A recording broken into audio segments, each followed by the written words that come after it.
নির্যাতন, একটু আগে আপনার ধর্মীয় নির্যাতন, একটু আগে শিশু নির্যাতন, সব জিনিসগুলো আজকে এখানে রিপোর্টের মধ্যে এসছে। এর মধ্যে আপনারা যদি বলেন যে এর মধ্যে বলুন তো, আপনারা যে চার্ট দিয়েছেন সেখানে আমি দেখেছি যে 8 জন ধর্মীয় সংখ্যালঘু ব্যক্তি মারা গেছেন মবে, কিন্তু আপনি কি জানেন সংখ্যাগুরু কতজন মারা গেছে? সংখ্যাগুরু তো 100-র উপরে হবে মারা গেছে। তাহলে আমরা বলি যে মানবাধিকার সংকটটা কোথায়, অর্থাৎ বাংলাদেশের মানুষের সংকটটা কোথায়, সেই জায়গাটা আমরা যদি আলোচনা করি তাহলে সেটা গ্রেটার পার্সপেক্টিভ হবে, সবাই রাইটটাই এখানে এস্টাবলিশড হবে। আজকে মানবাধিকার সংকট কেন হয়েছে?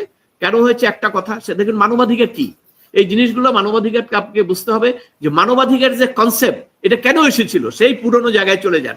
সেটা এসেছিল সমাজতন্ত্রকে কাউন্টার দেওয়ার জন্য। যখন রাশিয়া সহ বেশ কয়েকটি দেশ সমাজতন্ত্র হলো, এবং সমাজতন্ত্র ওই সময়ের জন্য দেখা গেল যে মানুষের সবচেয়ে একটা ভালো পরিবেশে বসবাসের একটা সুন্দর সিস্টেম, এই সমাজতন্ত্রকে প্রতিহত করার জন্য বুর্জোয়া দেশগুলো যারা ছিল তারা তখন একটা ফর্মুলা বের করলো যে আমরা আমাদের দেশের মানুষের কতগুলো রাইটস এমন ভাবে দেব যেটা মনে হবে যেটা তারা খুব ভালো আছে, সমাজতন্ত্রের মতোই তাদের অবস্থান। এই যে যত রাইটস গুলোর কথা বলছেন, হিউম্যান রাইটস, আপনার right to life, right to get the protection of law, এই সবগুলোর মাধ্যমে কিন্তু আপনার মানবাধিকার প্রোটেকশন হয়। তো সেইগুলোকে দেওয়া হয়েছিল, এবং আলটিমেটলি আমাদের দেশে 80 সনের পরে আমরা হিউম্যান রাইটসটা বেসিক্যালি আমাদের একটা মুভমেন্ট হয়েছে based on the fund. Simple কথা, এখানে আপনার বেসড অন দ্য ফান্ড, এখানে 80 সনের পরে মানবাধিকারের কর্মকাণ্ড শুরু হয়েছে। এবং এই বেসড অন দ্য ফান্ডের কাজ করতে গিয়ে অবশ্যই কিছু ব্যক্তি মানবাধিকারের পক্ষে দাঁড়িয়ে গেছেন, তারা আর এখন ফান্ডের উপরে ভরসা করেন না, যার ফলে এখানে দেখবেন আজকে মানবাধিকার নেতৃত্ব দেওয়া মানবাধিকার কর্মী, মানবাধিকার কথা বলার জন্য স্টেজে অনেকেই আছেন, তারা বলছেন, কিন্তু তারা বেসড অন ফান্ড না। কিন্তু আজকে হিউম্যান রাইটস ওয়াচ, গত সরকারের সময় আমরা যখন দেখেছি human rights watch, European union, তারপরে আপনার অন্যান্য মানবাধিকার সংগঠনগুলো, তারা অনেক প্রতিনিয়ত আপনার নিউজে থাকতো। আজকে এই বিবৃতি দিয়েছে এখানে মানবাধিকার লঙ্ঘন, এখানে মানবাধিকার লঙ্ঘন। কই, আজকে যে মানবাধিকার লঙ্ঘন হচ্ছে আপনারা তো দেখতে পাচ্ছেন নিশ্চয়ই। যদিও প্রিন্ট এবং ইলেকট্রিক মিডিয়া তারা মব সন্ত্রাসের কারণে তাদের হাউসগুলো ভয়ের কারণে সব তথ্য তারা দিতে পারে না, তবে সোশ্যাল মিডিয়ায় সমস্ত তথ্য আপনি পাবেন, কোথায় কি হচ্ছে। অতএব আমরা এখন সোশ্যাল মিডিয়ার উপরে বেশি নির্ভরশীল তথ্য পাওয়ার জন্য, এবং সেই তথ্য পাওয়ার মাধ্যমে আমরা যেটা দেখছি যে আজকে মানবাধিকার বিভিন্ন জায়গায় বিভিন্ন রকম লঙ্ঘন হচ্ছে, এবং কেউ কেউ সরকারের থেকে বলার চেষ্টা করছেন যে এইটি একটা মব সন্ত্রাস না, এটা একটা বিক্ষোভ, এটা একটা ক্ষোভ। এখন দেখেন, আমার আইনে কোথাও বলেনি যে আপনার উপরে যদি আমি ক্ষোভ হয়, আপনার রায় যদি আমার পছন্দ না হয়, তাহলে আপনাকে ধরে হাত করা পড়ে জেলখানায় প্রধান বিচারপতিকে আপনি হাজির করে দিবেন, এটা আইনে কোথাও বলে নাই, কিন্তু আমাদের দেশে এটা ঘটেছে। আপনি কি বলেন যে একজন প্রধান বিচারপতিকে যখন এই রায় পছন্দ হোক বা না হোক, তাকে যখন গ্রেপ্তার করা হলো ড্যামরার কেসে, সে তো হত্যা করতে যায় নাই। এই যে আমাদের এখানে প্রধান অতিথি, উনি প্রথম কথা বলেছিলেন এই সরকারের অপকর্মের বিরুদ্ধে, সাথে সাথে ওনার বিরুদ্ধে মামলা হয়ে গেল, এবং সেই মামলায় উনি জামিন নিলেন। তো সেখানে আজকে দেখেন এই ওনার সাহস ছিল দেখে কথা বলেছেন, এবং আমরাও কথা বলছি, কিন্তু অধিকাংশ মানুষ, অধিকাংশ সাংবাদিক তারা কথা বলতে পারেন না। বিশেষ করে লেখার ক্ষেত্রে যারা ফিল্ড লেভেলে কাজ করছেন তারা হয়তো অনেক রিপোর্ট দেন, কিন্তু মিডিয়া হাউসগুলো সেটা দিতে পারেন না। কারণ দিতে গেলেই সন্ধ্যায় হয়তো ওই হাউস আক্রমণ হবে, অথবা সন্ধ্যায় ওই হাউসের সামনে গরু জবাই দিয়ে ওখানে তাদের খাওয়া দাওয়া হবে, এবং সেখানে সম্পাদকদেরকে মারধর করা হবে, অথবা হত্যা মামলায় আপনার পরের দিন কারাগারে যাবে। এই হলো পরিস্থিতি।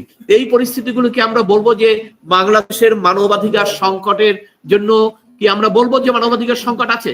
অবশ্যই আমরা বলবো যে মানবাধিকার সংকট এখানে আছে, কারণ মানবাধিকার সংকট আছে দেখেই কিন্তু এই ঘটনাগুলো ঘটছে। আমি যেটা অনুরোধ করব আপনাদেরকে, দেখুন, আসুন আমরা সবাই ঐক্যবদ্ধভাবে আমরা ভয়েস তুলি যে আমার যে সংবিধান, সেই সংবিধানে আমার যে অধিকার দিয়েছে, বেঁচে থাকার অধিকার, আইনের অধিকার, সেগুলো আমরা নিশ্চিত করি। দেখেন এখানে বলা হয়েছে আইনি প্রতিকারের পথ, খুব খুব সুন্দরভাবে আপনি বলেছেন, আমি ধন্যবাদ জানাই এই কথাটা বলার জন্য। কারণ হলো আইনি প্রতিকার আমার সংবিধানে দিয়েছে। আপনি বলুন তো আইনি প্রতিকার কি আপনি পাচ্ছেন? আমার এখানে যারা সুপ্রিম কোর্টের আইনজীবী আছেন, একজন লোক দাঁড়িয়ে বলুন তো 5ই আগস্টের ঘটনার আগের যে কোনো মামলার ব্যাপারে আপনি আদালতে গেলে আদালত কি আপনার আগাম জামিন শুনছেন? আদালত কি আপনাকে আগাম জামিন দিচ্ছেন? একজন লোক যদি বলতে পারেন যে দিচ্ছে, তাহলে বলবো যে আদালতে এখানে আমাদের ন্যায় বিচার আছে।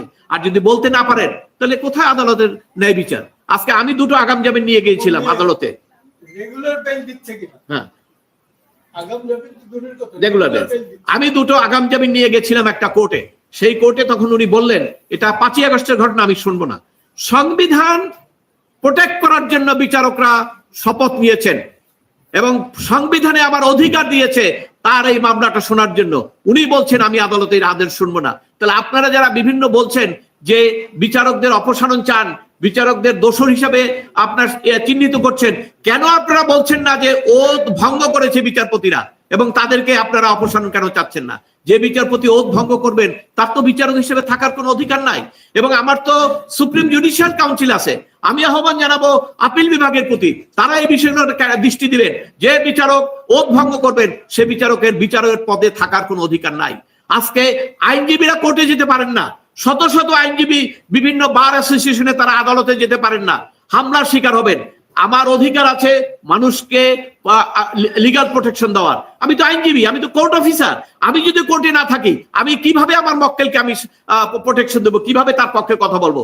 সেই অধিকার আইনজীবীরই আজকে নাই। আইনজীবীরা পালিয়ে বেড়াচ্ছেন, কারা অবস্থার সৃষ্টি করেছেন। এটা কি মানবাধিকার রক্ষা হচ্ছে না মানবাধিকার লঙ্ঘন হচ্ছে? আপনারাই বলুন। আপনারা আইনজীবী এবং আপনারা যারা এখানে আছেন নিশ্চয়ই অনুধাবন করবেন। আপনাদেরকে বলতে হবে যদি আপনার অধিকার প্রতিষ্ঠা না হয় তাহলে সেটাকে আমি বলবো যে মানবাধিকারের সংকট। অবশ্যই এই সংকটের কথা, আপনার সংকট আপনাকেই বলতে হবে। কারণ আজকে আমরা যেটা বলছি, হিউম্যান রাইটস ওয়াচ, তারপরে অন্যান্য বিভিন্ন বিদেশি সংস্থা, তারা এখানে খুব বড় ধরনের কোনো মানবাধিকার লঙ্ঘন হলে কথা বলে না। আপনি জানেন যে ভয়াবহ ঘটনা 5ই আগস্টের পরে অনেক ইন্ডাস্ট্রিতে আগুন দিয়ে পুড়িয়ে ফেলা হয়েছে। এই গাজী টায়ার সম্ভবত, এখানে সোশ্যাল মিডিয়ায় আসছে, পত্রিকায় আসছে। কতজন মারা গেছে বলতে পারবে না, নিশ্চয়ই 2-4 জন না। এতগুলো লোক মারা গেল, কোনো মামলাও হয় না। এটা কি মানবাধিকার লঙ্ঘন না? এই ব্যাপারে কেউ তো কথা বলছেন না ইন্টারন্যাশনালি। হ্যাঁ, একটা কারণ আছে, সেটা হলো যেহেতু ইন্টারন্যাশনালি যারা কথা বলবেন তারা এই গত সরকারের সময় এখানে যারা অধিকাংশ মানবাধিকার কর্মী বা মানবাধিকার সংগঠন, তারা গত সরকারের সময় ভোকাল ছিল এবং অনেক ভয়েস রেজ করেছিল এই গত সরকারের মানবাধিকার লঙ্ঘন। অবশ্যই গত সরকারের সময় মানবাধিকার লঙ্ঘন ছিল এবং সেইটা ভোকাল ছিল দেখেই পরিবর্তন হয়েছে। এবং পরিবর্তন হওয়ার পরে তারা অনেকে সরকারেও চলে গেছে, সরকারের পার্ট তারা, মানবাধিকার সংগঠন। তো তারা তো আর এটা সরকারের বিরুদ্ধে, তো আমি যদি চেয়ারে থাকি আমার চেয়ারের বিরুদ্ধে তো আমি সমালোচনা করব না। এই কারণে মানবাধিকারের ভয়েসটা এখন কম এখানে। কারণ অধিকাংশ মানবাধিকার সংগঠন যেহেতু আপনার ফান্ড বেস, সেই ক্ষেত্রে ফান্ডটা কোত্থেকে আসে? ফান্ডটা তো আমাদের একটা দেশ থেকে আসে।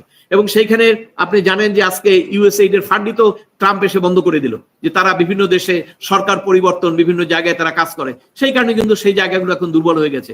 সেই কারণে হয়তো এখন আমাদের ভয়েস নাই, যেহেতু ফান্ড না থাকলে কি কাজ করবে। তবে এখানে যারা আছেন তারা কিন্তু ফান্ডের জন্য ওয়েট করেন না, তারা কিন্তু কথা বলছেন, তারা fund based human rights activist না।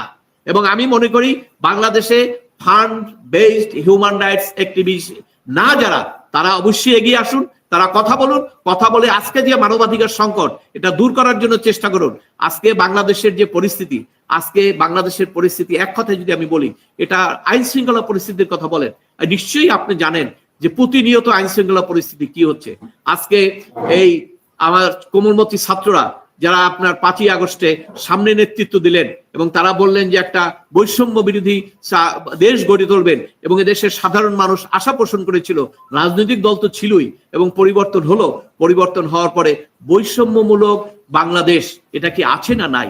আমি তো দেখি প্রত্যেকটা জায়গায় বৈষম্য বিরাজ করছে। আজকে সেই বৈষম্য যদি আপনি দূর না করেন তাহলে আমরা বলবো 5ই আগস্টের পরিবর্তনে আপনি পরিবর্তনটা কি উদ্দেশ্য করেছিলেন, উদ্দেশ্যটা সম্পর্কে আমার প্রশ্ন আছে। সেই প্রশ্ন কিন্তু চলে আসবে, কারণ আমি তো একজন সাধারণ নাগরিক, আমি তো দলভিত্তিক রাজনীতি করি না, তো আমি তো দলীয় অন্ধ ব্যক্তিত্ব না। আমি কথা বললে আমার ওই দলের বিরুদ্ধে যাবে, ওই দল আমাকে পদ দিবে না, ওই দল আমাকে মন্ত্রিত্ব বানাবে, ওই বিষয় বিবেচনায় তো আমি কথা বলবো না।